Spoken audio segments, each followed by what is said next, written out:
Week 0 college football is in the books, and we're going to recap the action, handing out game balls to the best performances, who made themselves some money, and who lost themselves some money next.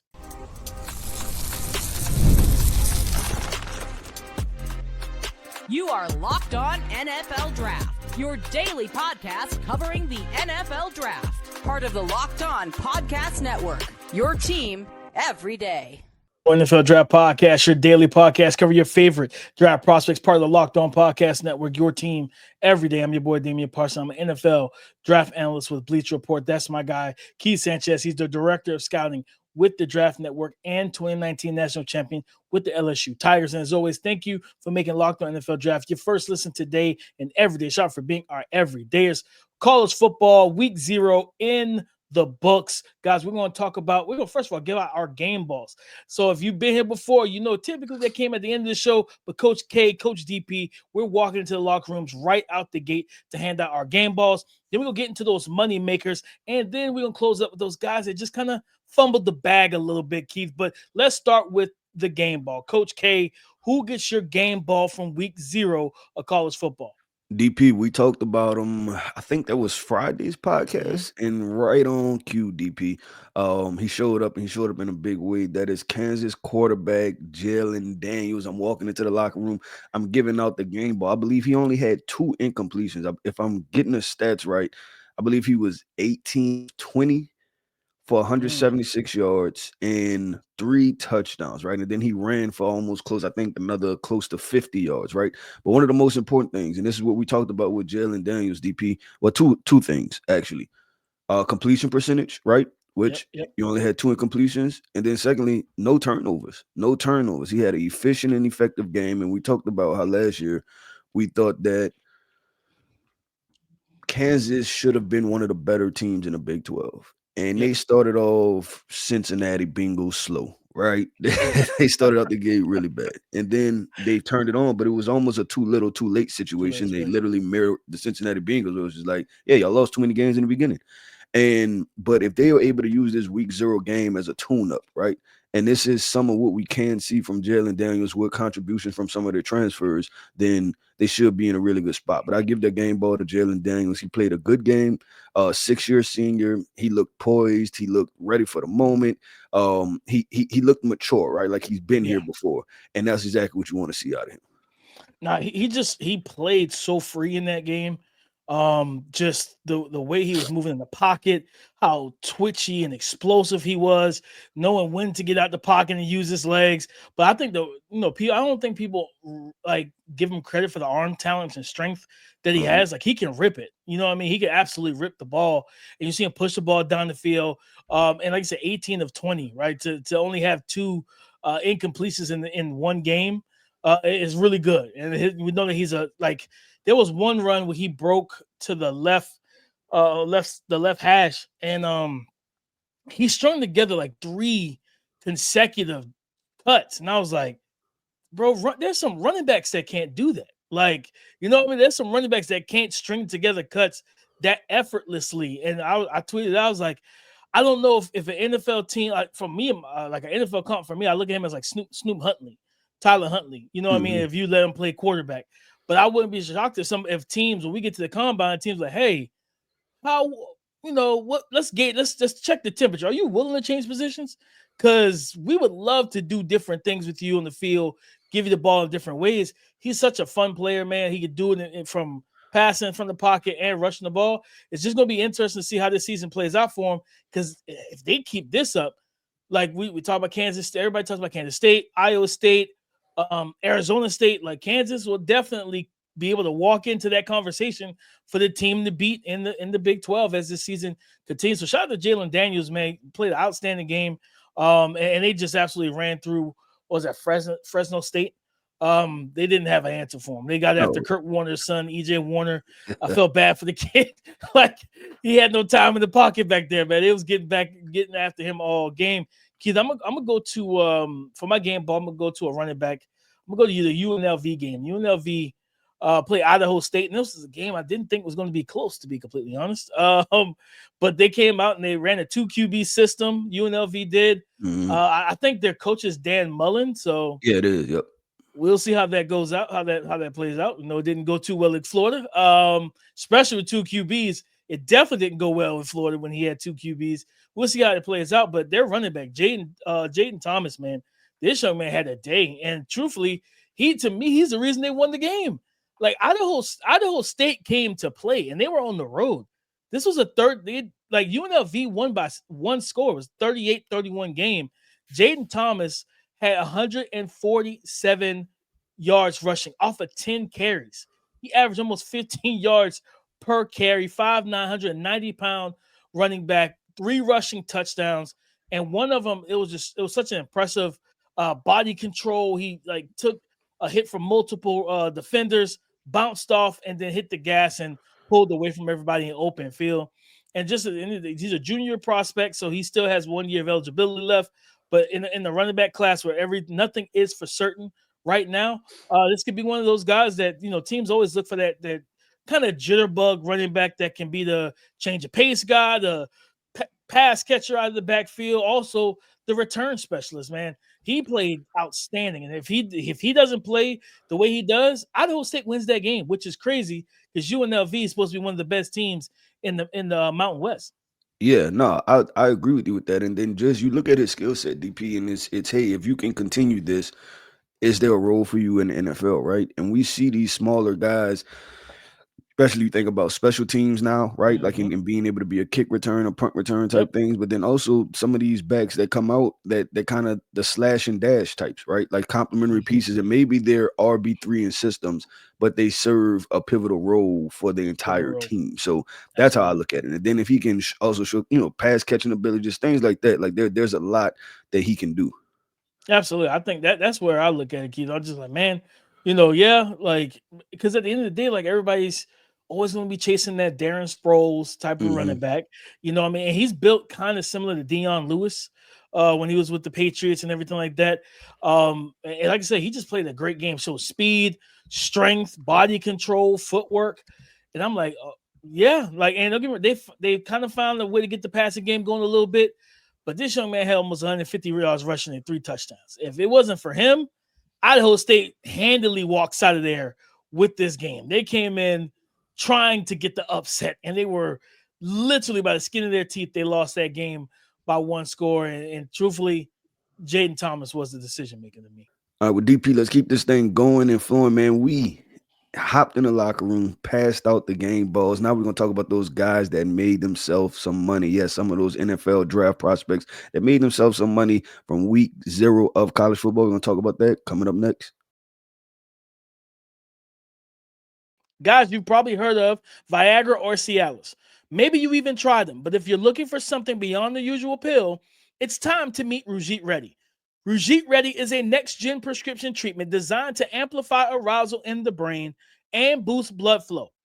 Unlike the usual pills that can take hours, Rougit's 3-in-1 formula dissolves under your tongue and kicks in fast, on average in 15 minutes. Effects can last up to 36 hours, so you can stay confident and in control when the moment is right. Head to Rougit.com/LockedOnNFL and use the code LockedOnNFL for 15% off today. That's RUGIET.com/LockedOnNFL and use the promo code LockedOnNFL for 15% off. Individual results may vary with prescription treatment. Compound drugs are permitted to be prescribed under federal law, but are not FDA approved and do not undergo FDA safety, effectiveness, or manufacturing review. Please visit the Rougit website for full safety information. Money makers, Keith, and man, it feels good to be talking post-football, reacting and recapping actual prospects in college football. Keith, I go right to the Western Kentucky Sam Houston State game, and West Kentucky pulled away, the second half and everything. But the receiver that they got out of Western Illinois, that I was really excited for, Matthew Henry, and I wanted to see if they I watched him at Western Illinois. I'm like, he doesn't belong at this level. He's too athletic. Like he's too good for this level. So he steps up, goes to Western Kentucky, and they targeted him in this game. Like their new quarterback, Maverick McIver, who could have been the game ball winner for me as well. But Matthew Henry, 7 catches, 148 yards, averaged over 20 yards per catch, and he had a receiving touchdown. And what I loved when I watched him was the explosives. He created those big plays down the field. And one of the toughest catches for receivers to make in football is an over-the-shoulder grab. And he had 2 of those, I think 2 or 3 of those in this game. And just because it takes hand-eye coordination, ball tracking, body control. His first touchdown was an over-the-shoulder grab, and he was falling out of bounds, still got 2 feet in, still secured the catch, and secured it as he went to the ground. But they didn't have an answer. Sam Houston didn't have an answer for him athletically. The route running was there, but they just said, listen, go out here, Matthew, and get vertical. And he took the top off the defense over and over again. The safety actually saved another touchdown that would have been like a 50-yard throw if he just barely got his fingertips on it by trying to get that pass deflection. Because if he didn't, his cornerback was smoked. Like, his cornerback was beat. And I was like, yeah, I saw when the ball's in the air, I was like, oh, this is about to be another one. And the safety came out of nowhere and got the PBU. But, yeah, I was excited to see him. And now I'm really more excited to see how it looks the rest of the year, because this is a guy, again, coming from a small school. He's a senior. They got him listed at 6 foot, 183, 85 pounds. So that's an NFL frame for a guy that could play the Z spot. And I think he's going to be able to continue to cook in this offense. Yeah, I like that. DP, I'm going to go with they didn't win the game, right? But I think this young man flashed, and you tell me if he flashed for you too. Wide receiver from Kansas State, Jayce Brown. And he was a guy that was off my radar, right, going into the game. And then I think it was an end around he had, I believe, right? And he picked up like 40, 50 yards. And I was like, okay, this guy got a little juice to him. You seen some wiggle from him. And just a guy that I'm going to go back to the film and be like, you know what? I seen something enough, right, to like pique my interest. And then now let me jump back into the well and see how talented this young man actually is, because you've seen some of the movement skills and you see it from the I'm thinking about the guys like the Khalil Shakirs, the Sky Moores, right? And not, I know Sky Moore, what he just got traded or something. But what I'm saying is that as far as draft prospect, these guys that wind up being somewhere around 4th round, right? And then and from there, your career can go either way, right? It just depending on you and how you handle obviously picking up the offense and roles and obviously what team you get drafted to and things like that. But this guy can be potentially an important piece, and he's draft eligible. I think he's a true junior. So watching him in the game against Iowa State, I was like, okay, let me go back to the film. And I think he made himself some money because he put himself on the radar for NFL draft analysts like ourselves, for NFL teams, etc. Yeah. No, it definitely, he was a guy that was on my radar coming into that game. I was like, he was the returning. I think he had 800, 900 yards last year. Yeah, last year. So that was as a true sophomore. You know what I mean? And that was with Avery Johnson, who was his first year as a starter. I think it was his first 2 years as a starter and everything, because the year before it was Will Howard was a starter at Kansas State. But no, Jayce did, like, and the crazy thing about it, his stat line would have looked even better if he could, if the DB didn't break up that out and up down the right sideline. Like his route, well, that's what I really liked about him, Keith, was the route salesmanship.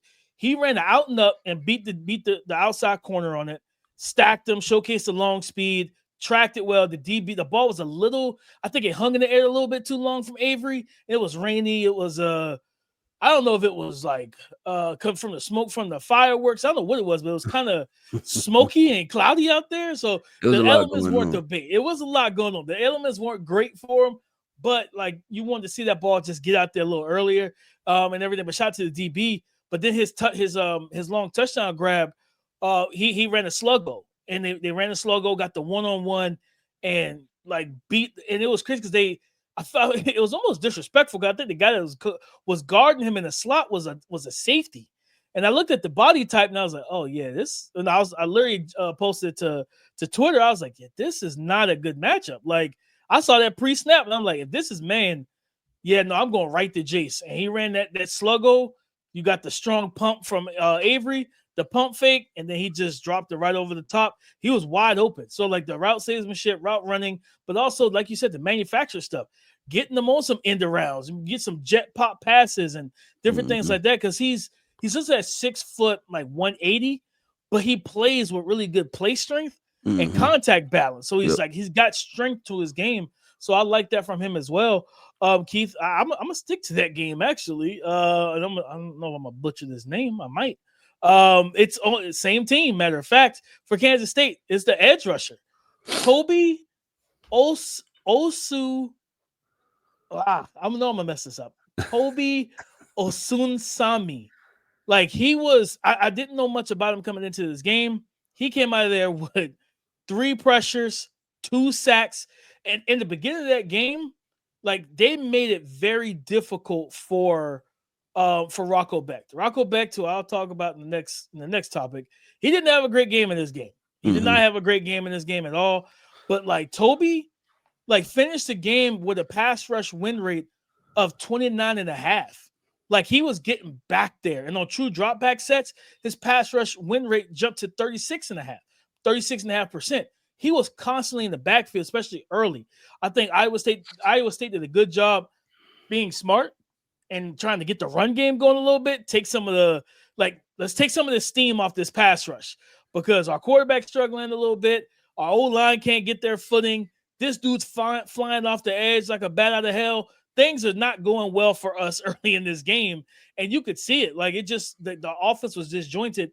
And Tobi really, I had people text me like, man, do you know about this kid? I was like, nah, I don't know much about him, but I'm learning about him right now in real time. So got a shout out to him, man, because he did a great job. And kid, I'll throw one more here from the UNLV game as well. They're the top receiver for them. And this was his first big breakout game of his career, honestly, because he was at Pittsburgh before. And that's Jaden Bradley, 6'4", 195 pounds. This guy absolutely had a monster game, 6 catches, 131 yards receiving, but roughly around 22 yards per catch. And just really, that's a great way to kind of say welcome to UNLV. Welcome to the spotlight. Welcome to, hey, I'm a baller. There's a reason why I was on Pittsburgh's roster. I don't know what happened there. He was there for like 2 or 3 years, and then he transferred out. I think he's a true senior. So this is his year to be the starter. And if this passing game could keep finding itself, this young man can end up having a big breakout year. And honestly, the biggest year that he has in college, his final year. So shout out to him, man. Jaden Bradley, 6'4", roughly 200 pounds, speed, ball skills, ball tracking. He caught one that was severely underthrown. Like the ball hung up in the air for forever. And he still was able to stop, just kind of track it over the shoulder, go up there and make a big play, make a big catch in the air. I'm like, yeah, this dude might be somebody we need to pay attention to, especially once you get into that Mountain West Conference situation. You go up against Boise State. There's no Ashton Genty anymore, but that's the team that everybody still has pegged as the best team in the Mountain West. Yep, DP, I'm gonna do this. I'm gonna wrap this with another moneymaker that I had, and that's Iowa State running back Carson Hansen, listed man. at 6'2", 220, and he looks every bit of that. Like you could tell this was a big boy, and he was a guy that you always felt like he was gonna get plus yardage because he's always falling forward. And the announcers, I think they probably mentioned it 10 times during the game, right? I think he got a couple carries in the first quarter and didn't get carries again until like the fourth quarter, right? But you seen him, and that's what you talked about the running game with, taking some pressure off of Rocco Becht. This was a guy that they said, listen, power, go ahead, knock it out, right? And I'm interested in him just from a power back element, right? Like what is his movement skills going to be, things like that. Just because you listed at 6'2", 220, you're a fairly big boy, right? Like you 10 pounds away from being 230 pounds as a running back. And there's always value in that. So Iowa State running back Carson Hansen definitely made himself some money for me. But DP, let's do this, man. We are on to the bag fumblers. Yes, we talked about the guys that made themselves some money. What are the guys that fumbled the bag? We're going to discuss that coming up next.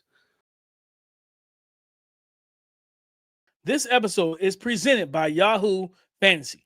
This year, I'm playing fantasy football on Yahoo Fantasy, and you should too, whether you're a first-timer or a veteran creating your millionth league.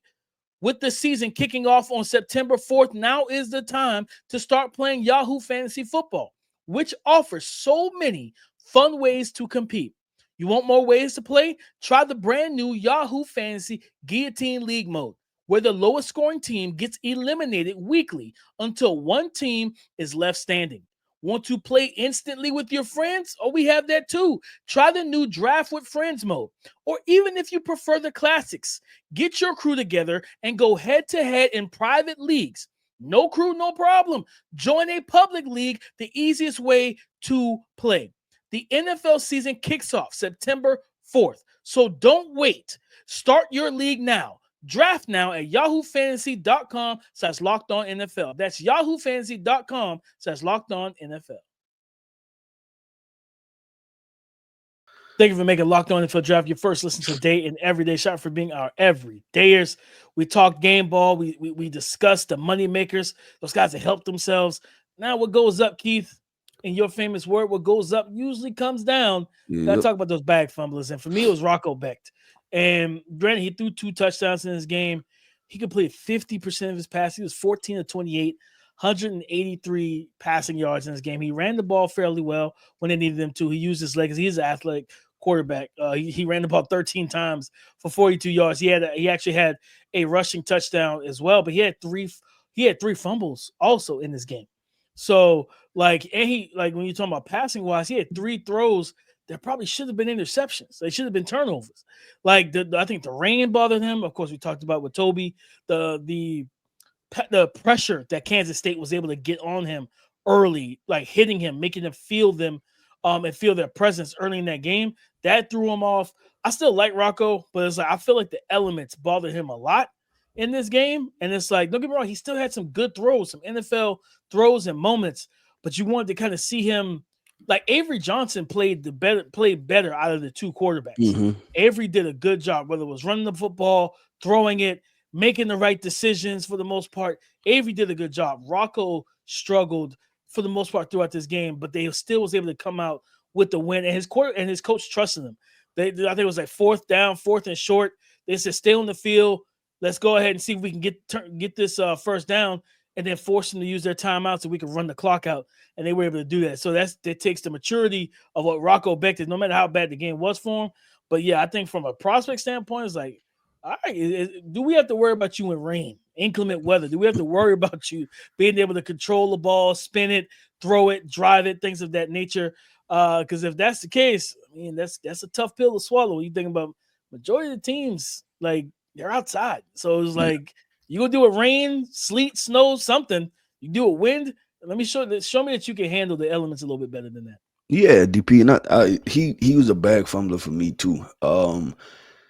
And the way I look at it, it was more so because you mentioned a word, and I think that's the best way to put it, the maturity. Because I think there was one play where he was kind of like scrambling in the backfield and he fumbled the ball. He's like holding it with one hand. Yeah. And it's his ability to make plays, but you have to minimize the risk, right? And I just finished his report, and it was like everything that was a concern on his report, he hit it, right? He hit the trifecta.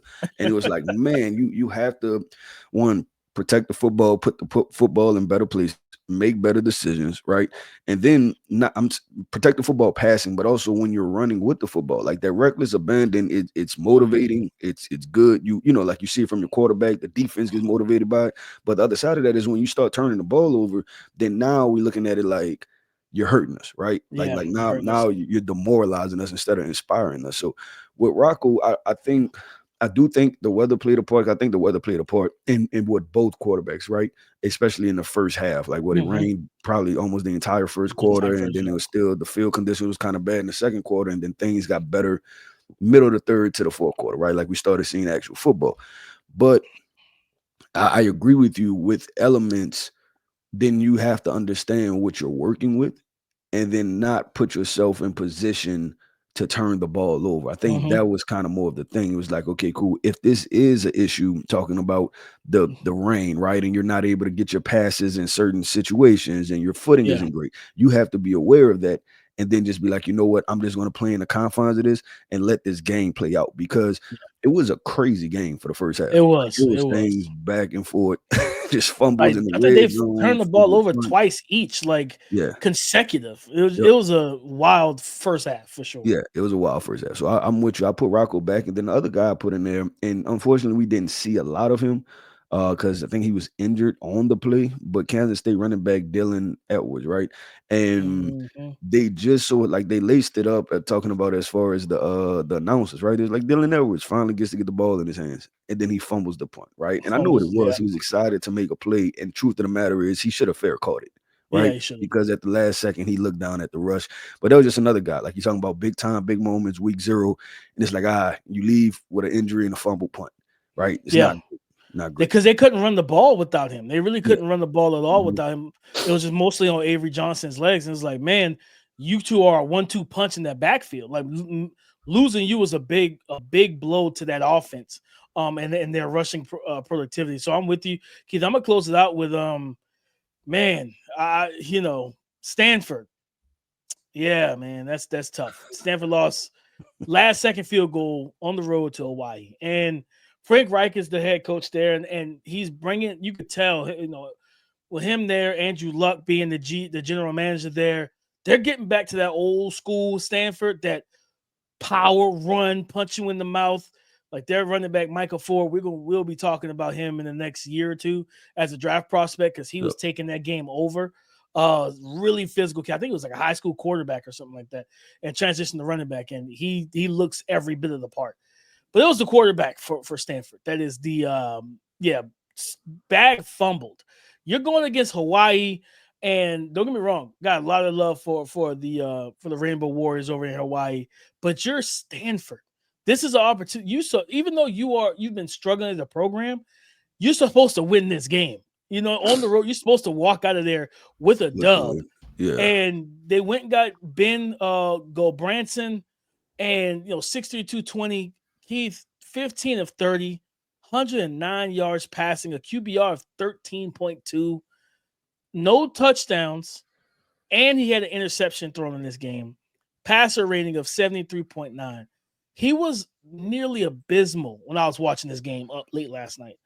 And I was just like, what is happening? Like, especially with the run game, when they wanted to like just physically manhandle them, they did. Like, they were moving guys off the ball, Michael Ford getting downhill, like stiff arming guys. It was the whole 9 yards. It looked like the Andrew Luck version of Stanford, just without Andrew Luck at quarterback. Like that was the problem. They couldn't the quarterback, and it was at one point, I think Hawaii went down. They scored a touchdown. I think either scored a touchdown, they tied it up. And then you get a minute. It was like a minute and 55 seconds left. Stanford has the ball. Just drive down and kick the field goal in the game. No, he throws it into like double coverage late. Third down, doesn't convert. Nearly was picked. And I was just sitting there like, man, I think Hawaii's about to get an upset. Like, and what happened? Hawaii drives down the field. Their quarterback is limping. Like, I'm just sitting here like their quarterback is hurt. He's limping the whole second half. He's been getting rocked because he's like 170 pounds at like 5'9". Like, he's a small quarter. He's getting rocked out there. And I'm looking at Ben. I'm like, Ben, you're supposed to be the better quarterback in this game. Right. Hawaii quarterback was clearly the best guy on the field from a quarterback standpoint. Yeah, this is not the type for a senior. This is not how you get drafted, big dog. Like, this is how you go undrafted and end up in the UFL. Because how do you explain to a GM how you lost to Hawaii, how you couldn't convert? You couldn't get 130 yards passing against Hawaii's defense. That's crazy. So, yeah, you're talking about fumbling the bag. Yeah, no, it's to me, it's Ben Gulbranson. Like, you were one of the key reasons y'all lost that game. Well, DP, that wraps up another episode, man, of the Locked On NFL Draft Podcast. I want to end this podcast off by saying shout out to our everydayers. Thank you for tapping in with us each and every single day. I am Keith Sanchez. You can find me on X at The Talent Code. That right there is my guy, my co-host, Mr. Damian Parson. You can find him on X at DP_NFL. And like we like to say, man, y'all come talk to us because we like to talk back. Go subscribe and follow for free on YouTube, wherever you listen to podcasts. You get the latest episode as soon as it is available. Coming up on tomorrow's show, guys. Again, it's supposed to be week 1 of the college football season. We're creeping up on the NFL. It feels like a good time to go over Bleacher Report's early mock draft, preseason mock draft that I was a part of, where we get to talk about our favorite picks, most interesting, and those sleeper picks. So we'll talk about that on tomorrow's show. So come and join the conversation again tomorrow on the Locked On Podcast Network, your team every day.